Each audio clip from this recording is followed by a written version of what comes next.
नमस्कार, राज की बात में आपका स्वागत है।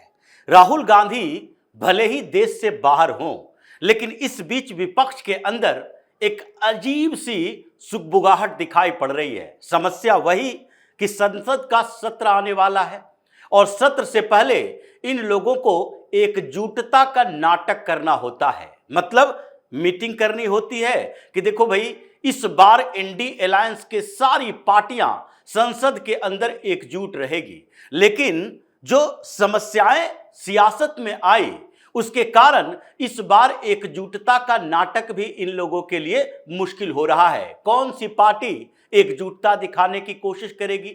लेकिन एकजुटता दिखाना भी है तो ऐसे में समस्या इंडी अलायंस के साथ है और उधर अमित शाह नया गेम प्लान कर रहे हैं कि इस बार पिछली बार की तरह नहीं होगा। इस बार भारतीय जनता पार्टी की रणनीति स्पष्ट है। 2/3 बहुमत की जरूरत तो 2/3 बहुमत होना चाहिए और इसके लिए पहले राज्यसभा में आंकड़े जुटाए जा रहे हैं कि राज्यसभा में अभी जो भारतीय जनता पार्टी और उनके सहयोगी पार्टियां यानी कि एनडीए का जो स्ट्रेंथ है, उसमें थोड़ा और इजाफा करने की जरूरत है। और इसलिए अगर स्थितियां थोड़ी सी अनुकूल नहीं दिखी तो ऐसे में जो भी संविधान संशोधन करने वाले विधेयक हैं, उनको राज्यसभा से पहले पारित करवाया जाएगा और राज्यसभा से एक बार पारित हो गया तो इसका मतलब है कि वो बिल जस के तस रहता है, क्योंकि राज्यसभा भंग नहीं होती। तो राज्यसभा से जो बिल पारित हो गया उसको केवल बाद में लोकसभा में लाना पड़ता है। ऐसा नहीं है कि लोकसभा में विधेयक लिए और उसके बाद वो विधेयक अगर पारित भी हो गया तो लोकसभा का कार्यकाल खत्म होने के बाद फिर से उस विधेयक को नए तरीके से लाना पड़ेगा। राज्यसभा में एक बार पारित हुआ तो पारित हुआ, फिर से राज्यसभा में लाने की जरूरत नहीं, बल्कि केवल लोकसभा में पारित करवाना होगा। और इस स्ट्रेटजी पर भारतीय जनता पार्टी चल भी रही है। अभी जो राज्यसभा के अंदर बीजेपी और उसके सहयोगियों पार्टियों के पास 153 सांसद हैं, लेकिन फिर भी जरूरत 160 की है। अगर फुल स्ट्रेंथ होता है, सारे के सारे राज्यसभा सांसद उपस्थित होते हैं वोटिंग डे में, तो ऐसी स्थिति में 160 सांसदों की जरूरत होगी 2/3 के लिए। लेकिन भारतीय जनता पार्टी और सहयोगी पार्टियों को मिलाकर 153 है। कुछ संख्या और बढ़ाई जानी चाहिए। इसके लिए 3 सांसदों ने जो इस्तीफा दिया टीएमसी के, उसका उपचुनाव होना है। उपचुनाव के लिए तारीख तय करनी थी और तारीख तय हो गई, वो भी संसद के सत्र के बीच में, यानी 20 जुलाई से मॉनसून सत्र शुरू होना है और 24 जुलाई को उपचुनाव की घोषणा कर दी गई। यानी 3 राज्यसभा सीटों पर उपचुनाव पश्चिम बंगाल में, तीनों के तीनों सीटें भारतीय जनता पार्टी के पास, क्योंकि राज्यसभा का चुनाव एक दिन में परिणाम। और ऐसी स्थिति में ये जो संख्या है वो बढ़कर 156 हो जाएगी। और फिर अगर फुल स्ट्रेंथ भी होता है, राज्यसभा के अंदर सारे के सारे सांसद उपस्थित होते हैं, तो भी समस्या नहीं आएगी, क्योंकि कुछ न्यूट्रल पार्टियां जो लोकसभा में बहुत मजबूत नहीं है, राज्यसभा में उसकी सीटें हैं, वो सब अभी बीजेपी को सपोर्ट करने के लिए तैयार है। चाहे बीजू जनता दल हो या फिर वाईएसआरसीपी या फिर बीआरएस हो, ये सारी पार्टियां जो न्यूट्रल पार्टियां अपने आप को कहती है, इंडी अलायंस का हिस्सा नहीं है, ये सब मिलकर भारतीय जनता पार्टी को मुद्दा आधारित समर्थन दे रहे हैं, क्योंकि कांग्रेस से इनकी ठनी हुई है। वाईएसआरसीपी की समस्या यह है कि जगन मोहन रेड्डी का जो कुछ समय पहले से, जब से टीडीपी ने उनकी सरकार गिराई, अपनी सरकार बनाई, यानी कि वहां पर बहुमत टीडीपी भारतीय जनता पार्टी और पवन कल्याण की हुई, थोड़ी सी दोनों में तकरार थी। लेकिन उससे भी ज्यादा तकरार भविष्य की समस्याओं को लेकर है, क्योंकि वहां पर परिवार के अंदर फूट पड़वाने में कांग्रेस की भूमिका है। जगन मोहन रेड्डी के खिलाफ इन लोगों ने वाईएस शर्मिला को मैदान में उतारा है, यानी कि आंध्र प्रदेश की जिम्मेदारी दी गई, जबकि पहले दोनों के बीच बातचीत यही थी, तेलंगाना की राजनीति शर्मिला करेंगी और उधर आंध्र प्रदेश की राजनीति जगन मोहन रेड्डी करेंगे। लेकिन कांग्रेस ने भाई बहन को आमने सामने खड़ा कर दिया और परेशानी बढ़ी। उसके बाद जगन मोहन रेड्डी फिर से मुद्दा आधारित समर्थन को तैयार हो गए हैं। यह अमित शाह का पहला गेम प्लान है और राज्यसभा में लाने के लिए तीन बिलों पर चर्चा हो रही है कि तीनों बिल इस बार पारित करवाना है। एक बिल वही डिलिमिटेशन को है।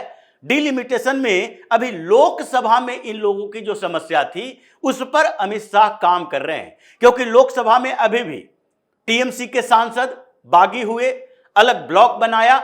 इस बीच 2-3 दिन के अंदर, यानी कि संसद का सत्र शुरू होगा 20 जुलाई को, और उसके 2-3 दिन के अंदर स्पीकर ये तय कर देंगे कि टीएमसी का जो अगला धड़ा है, और इलेक्शन कमीशन अभी ही तय करने में लगा है ओरिजिनल पार्टी कौन है, लेकिन संसद में संसदीय दल को लेकर मर्जर हुआ है, और मर्जर एनसीपीआई में जो टीएमसी के सांसदों का हुआ है उसके ऊपर फैसला स्पीकर को लेना है, इलेक्शन कमीशन को नहीं लेना।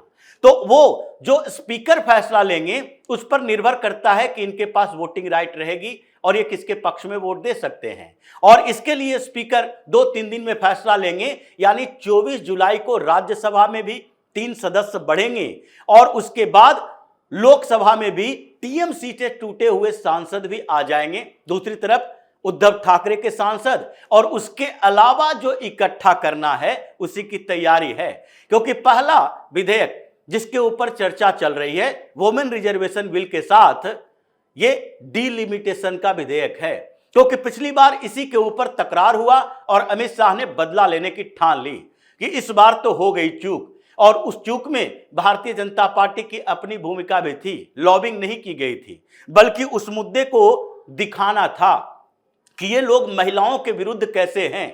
तमिलनाडु में भी चुनाव, पश्चिम बंगाल में भी चुनाव, और ऐसे दोनों जगह पर, एक जगह डीएमके दूसरी जगह टीएमसी, इन दोनों पार्टियों को यह दिखाना था कि ये कैसे महिला विरोधी हैं। अब चुनाव खत्म हो गया है, डीएमके भी फैसला लेने के लिए स्वतंत्र है अपने कुछ संशोधन के साथ। इसलिए डिलिमिटेशन विधेयक पर जो अभी भारतीय जनता पार्टी के पास 319 सांसद हैं, अगर टोटल मिला दिया जाए टीएमसी के बागी और उसके बाद उद्धव ठाकरे के बागी, लेकिन इसके अलावा 32 ऐसे सांसद हैं जो विपक्षी पार्टियों के हैं जिनका सपोर्ट मिल रहा है, यानी कि 50 से ऊपर का आंकड़ा है। 363 सांसद फुल मेजोरिटी में चाहिए 2/3 के लिए, अभी 3 सांसद नहीं हैं, यानी कि 3 सीटें खाली है, तो इसकी संख्या थोड़ी घटेगी। और उसके बाद जो फुल स्ट्रेंथ कभी होता नहीं, तो ऐसे स्थिति में और संख्या घटेगी, यानी कि 345 की संख्या चाहिए भारतीय जनता पार्टी को समर्थन के लिए 2/3, क्योंकि जितने प्रेजेंट होंगे उसी की 2/3 चाहिए, और सारे प्रेजेंट हो ही नहीं सकते, पिछले बार भी नहीं हुए, इस बार क्या होंगे। लेकिन एनडीए के सारे वोट में शामिल होते हैं, विपक्ष के हो या ना हो। ऐसी स्थिति में लोकसभा में डिलिमिटेशन को पारित करवाने के लिए डीएमके का समर्थन चाहिए, जिसके लिए बातचीत हुई, और बातचीत में लगभग ये तय है, क्योंकि त्रिचू शिवा ने कहा कि आगे हम ये तय करेंगे कि हमको क्या करना है, जबकि हमारे पास ऑफर क्या क्या आया है उसके आधार पर आगे की रणनीति बनेगी। और ये रणनीति यही थी, क्योंकि इन लोगों का मानना था कि लोकसभा के अंदर रिप्रेजेंटेशन बढ़ाना है, तो फिर पॉपुलेशन को आधार न बनाया जाए, ताकि हम अपने यहां लोगों को कन्विंस कर सके कि हमारी बात मानी गई। पिछले बार जो बिल आया था उसके ड्राफ्ट में यह नहीं बताया गया था कि हर स्टेट में जितना अभी लोकसभा या विधानसभा की सीटें हैं उसमें से 50% ऐड कर दिया जाएगा, लेकिन इस बार जो ड्राफ्ट बन रहा है उसमें 50% ऐड किया जा रहा है, यह ड्राफ्ट के अंदर ही होगा। इसलिए डीएमके की वो समस्या अब नहीं रही कि पॉपुलेशन के आधार पर हमें पनिश किया जा रहा है क्योंकि हमने पॉपुलेशन को कंट्रोल किया, यह अवधारणा अब नहीं रहेगी। 50% की संख्या बढ़ेगी, आपके जितने हैं उसमें 50% ऐड हो जाएगा। इसलिए डीएमके का भी समर्थन, लेकिन समर्थन देने वाले कुछ और पार्टियां हैं। वाईएसआरसीपी के 4 सांसद भी समर्थन देंगे और उसके अलावा समर्थन देने वाले शरद पवार की पार्टी के सांसद भी हैं। लेकिन यही नहीं है, कांग्रेस के भी कुछ सांसद आजकल समर्थन में आ रहे हैं। जो स्थितियां बदली है उसमें कांग्रेस के भी सांसद शामिल हैं। जैसे कि पिछली बार जब वोटिंग हुई थी इसी डिलिमिटेशन के ऊपर 2/3 बहुमत की जरूरत थी, 293 सांसद एनडीए के थे, लेकिन एनडीए को वोट कितने मिले? 298, यानी कि उस समय भी विपक्षी पार्टियों के 5 सांसदों ने समर्थन में वोट दिया। ये 5 क्रॉस वोटिंग हुई थी, लेकिन बिल गिर गया तो इसके कारण हंगामा नहीं हुआ कि क्रॉस वोटिंग हुई है। लेकिन इस बार बिल गिरना नहीं है, बल्कि इसे पारित करवाना है। और इसके लिए जो पहले से 5 क्रॉस वोटिंग वाले सांसद थे वो भी अब भी हैं, लेकिन कांग्रेस दरक रही है। कांग्रेस में जो स्थिति चल रही है, रंधावा का अमित शाह के साथ मुलाकात, वो भी संसद सत्र के पहले, मनीष तिवारी का पूरी तरह से बागी तेवर दिखाना, पंजाब में कांग्रेस के 4 सांसदों का सीधे तौर पर बगावत दिखाना, यानी कि चन्नी भी राहुल गांधी से नाराज, वो भी सांसद हैं, अमर सिंह भी नाराज, वो भी सांसद हैं। ऐसे सांसदों की संख्या कांग्रेस में भी 15 से 20 के बीच है, जिसमें से हो सकता है कि कुछ लोग वोटिंग में न जाएं, क्योंकि शशि थरूर का भी रुख दिखाई पड़ रहा है, केरल के भी 2 सांसदों का रुख दिखाई पड़ रहा है। और ऐसी स्थितियों में इन लोगों को लगता है कि हम सपोर्ट करें या सपोर्ट न करें, इसके बीच तो कंफ्यूजन नहीं है, लेकिन हम वोटिंग में पार्टिसिपेट करें, वोट दें समर्थन में, या फिर वोट दें ही नहीं, ये दोनों में कंफ्यूजन है। और ये प्लान आगे बनेगा कि आपको वोट देना है पक्ष में या वोटिंग से एब्सेंट रहना है, ताकि ओवरऑल संख्या कम हो जाए और 2/3 बहुमत का आंकड़ा पार हो जाए। ये पूरी रणनीति बन रही है, जिसके कारण केवल डिलिमिटेशन नहीं है, डिलिमिटेशन बिल तो पास करवाना ही है। और इस डिलिमिटेशन बिल से कांग्रेस को समस्या, विपक्ष में मुस्लिम अपीजमेंट की पॉलिटिक्स करने वाले को समस्या, और साथ ही समस्या इस्लामिक पार्टियों को, जो मुस्लिम कंसंट्रेशन वाले लोकसभा सीटों पर चुनाव लड़ते हैं, वहां इनकी जीत की पूरी संभावना 90% संभावना होती है। और इसलिए उसको तोड़ना है, उसके क्षेत्रों को तोड़ना है। मुस्लिम आबादी किसी लोकसभा सीट पर 60-70% नहीं रखनी है, और इसलिए कांग्रेस मौलाना गैंग को भी परेशानी हो रही है। और दूसरी तरफ जो अगला बिल आने वाला है, यानी कि 130वां संविधान संशोधन, जिसमें 30 दिन तक लगातार जेल में रहे तो आपकी कुर्सी चली जाएगी, न सीएम बने रह पाएंगे, न मंत्री बने रह पाएंगे। और इसके ऊपर सबसे ज्यादा कांग्रेस को ही समस्या हो रही है। दूसरी पार्टियों ने भी समर्थन दिया विपक्ष के, लेकिन अभी सबसे ज्यादा समस्या कांग्रेस के लिए भी है। एक और नया राज्य केरल में कांग्रेस की सरकार बन गई। विपक्ष में अगर देखा जाए तो अभी स्थिति यह है कि विपक्ष में बैठी पार्टियों में से एक तमिलनाडु में कांग्रेस के समर्थन वाली सरकार, नई नई टीवी के पार्टी आई है थलापति विजय की, लेकिन दूसरे लेवल पर एक आम आदमी पार्टी की सरकार, और हर जगह पर ये कांग्रेस का ही 4-5 राज्यों में सरकारें हैं। केरल में भी ऐड हो गया, कर्नाटक में भी है, तेलंगाना में भी है, हिमाचल प्रदेश में भी है। तो ऐसी स्थिति में इनके मंत्रियों के लिए, इनके मुख्यमंत्री के लिए समस्या ज्यादा है, क्योंकि अभी अभी इन्होंने कर्नाटक में नेतृत्व परिवर्तन किया, डीके शिव कुमार को सीएम बनाया है, और डीके शिव कुमार पर मनी लॉन्ड्रिंग के केसेस दर्ज हैं, नेशनल हेराल्ड में भी है। इनके घर पे छापेमारी हुई थी, 5 करोड़ कैश भी मिला था।